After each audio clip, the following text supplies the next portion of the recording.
Hey, what's up everybody? Chuck Morris. Welcome to the channel. This channel is about getting better at disc golf.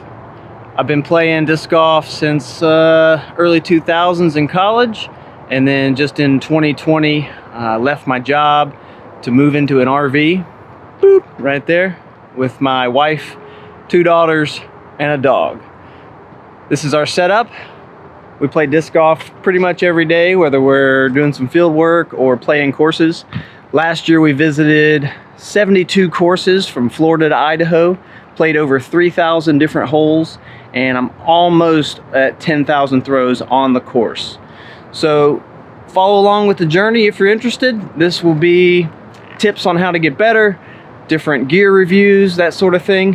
And today we're focused on tournaments. So if you haven't done a tournament and you're interested, stay tuned. We're gonna do some tournament why you would join a tournament, and we're also gonna do some prep work. Okay, today we're talking about if you're trying to get better at disc golf, why you should be signing up for tournaments. So tournaments allow you the opportunity to put your game to the test. So I found that it's pretty easy to go out and just play a casual round. You're hitting your putts, you're flowing through the throws. And as soon as I got into a tournament last year, got a little bit nervous, sweating a little bit. It's like my hands didn't work. That's kind of the tournament nerves, if you will. Playing under pressure, playing for money, playing for, to win. It really puts a different set of things on you as you're going through your disc golf round. So it's good to practice that. Second thing tournaments will do is it'll force you to play with people that are better than you. If you're constantly going out with just yourself or maybe a couple buddies, that's all the experience that you're getting. You're not seeing what other lines people throw, how people putt. That's something I've really been impressed with the tournaments. There's just so many styles of throwing that you can kind of start to learn from these folks. So I kind of look at it as experience from people who are better than me. I usually go out maybe on a 3-round tournament, and I'll play the first round, not to my best ability because of nerves, and then day 2 that puts me on a card with people that are closer in my level, and day 3 is the same. It puts you on a card based on your score, so you end up meeting some really cool people and gaining experience with those tournament nerves. Tournament nerves are scary, but they shouldn't be. So if you're trying to get better at disc golf, go play some tournaments. They're super fun. It's all people who love Frisbees just as much as you do, and they're out there to have a good time. So make sure you're having a good time yourself, make sure you're being a good card mate, and just playing the game for the love of the game. If you get a good score, you get a good score. If you don't, have a good time. The way I look at some of these tournament fees and participation in these tournaments is A, I want to get better, and B, I'm basically paying for a clinic. $100 or $125 for an A tier seems like a lot of money, but if you think about it per round and the amount of knowledge that I'm gonna learn from my card mates and watching other cards come through, I mean, it's like $30 a round, $40 a round for a lesson, really, with people that are better than you. So I just signed up for an A tier here in Southern Florida, the South Florida Open. It's 3 days, 3 rounds. It's gonna be an awesome tournament. I get to see some pros for the first time. Paul McBeth, Garrett Gurthey, those guys will be out here. I really just wanna see somebody smash it over 500 feet because I've been trying for a while and it's tough. So what am I gonna do to prepare for this tournament? I'm gonna work on putting. You guys can do this as well. This is something I'm gonna do every day. I'm gonna try and hit 20 putts in a row from any distance. It could be 10 feet, it could be 15 feet, it could be 20 feet. I've been trying from 20 feet and I cannot get to 20 to save my life. It's probably like 14, 8, 5. So what I'm gonna do is decrease my distance. So I'm gonna try 20 putts today from 16 feet. So to help me do that, I've got this 35-foot rope that I use. I'll tie it to the pole. I've marked all the distances here so you can see, 21 feet, 20 feet, basically down to the foot. And I'm gonna pull it from the pole, get 16 feet, and we'll start putting.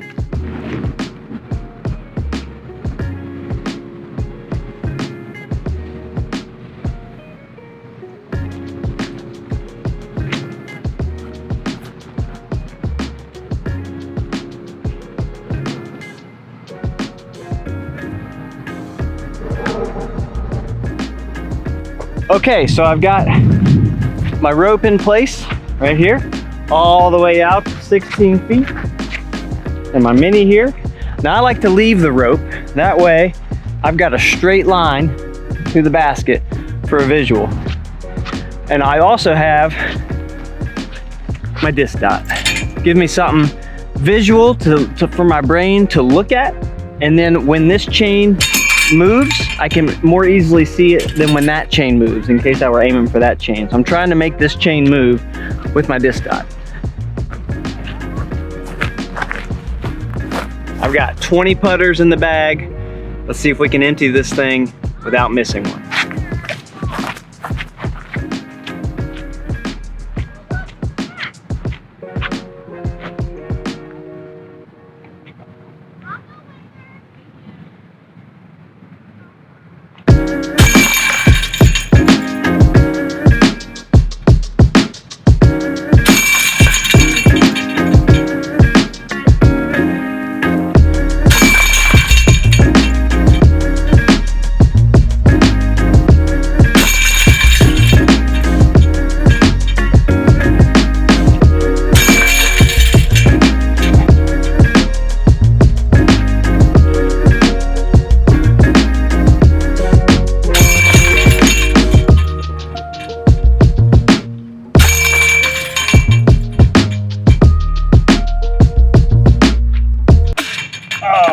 Okay, that's the first miss. This is what makes this so challenging, is trying to get them all in a row. I'm at a distance that feels easy for me, but that's good for the brain so that it sees you making putts instead of missing putts. And as soon as you start to break your previous record, it gets a little bit more pressure on each putt. Let's do it again.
And that's it. Emptied the bag, visual progress, made the putts, picked the distance that I could do. I couldn't do 20 feet the other day, so lower your distance. I did 16 feet, 20 in a row. And that was tough at the end because I had all my putters in my mid-ranges that I don't typically putt with. I just threw what I could in there that was straight flying. So tournament prep, 20 in a row, you pick the distance. I'm gonna do it every day this week, and that'll help my brain during the tournament to say, oh, you hit 16 footers, you're good on this one. You don't have to get nervous, you just hit it and you're good to go. We'll see you on the next video, and yeah, keep disc golfing.